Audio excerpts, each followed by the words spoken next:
Let's get to Kyler Murray versus Tua Tagovailoa in just a moment. Not only do I know how to pronounce his last name, I know how to spell it. I put it up on a poll at Will Cain on Twitter. Who would you rather have for one game and one game only, Kyler Murray or Tua Tagovailoa?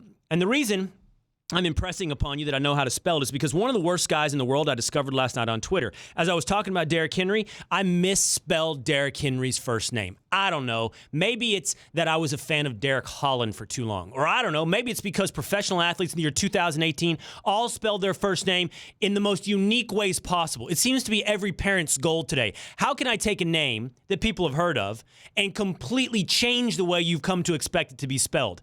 Forgive me, I've been conditioned at this point, but I spelled it D-E-R-E-K. And the worst guy in the world is, come on, Will, it's your job. Figure out how to spell his name on Twitter, of all places. In fact, Twitter spell check guy is right up there with, I don't know, you've already talked about this guy.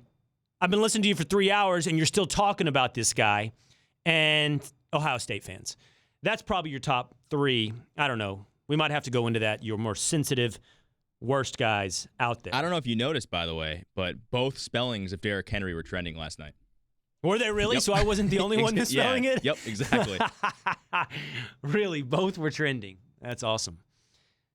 All right, on to other names that are somewhat difficult to spell. Tua Tagovailoa or Kyler Murray. One game and one game only. That's what you're going to get in the college football playoff. And Srudy and I were talking about this a little bit earlier. If you're going long-term, who I'd want to build my team around, my NFL team around, I'm taking Tua. In fact, I've advocated tank for Tua 2020. I believe Tua is going to be one heck of an NFL quarterback. But if you're going one game and one game only this year in the 2018 season, I'd rather ride Kyler Murray.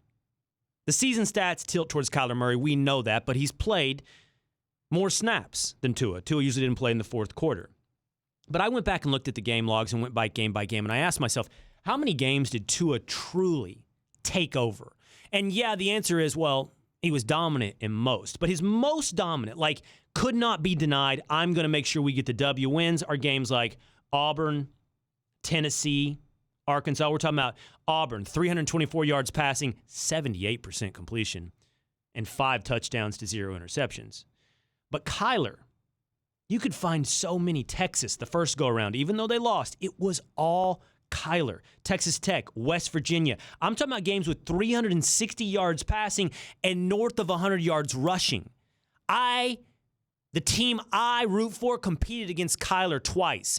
My favorite quarterback seems to have bad blood with Kyler Murray.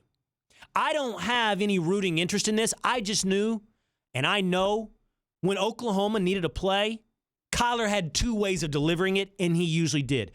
One game and one game only, Tua or Kyler this year, give me Kyler Murray.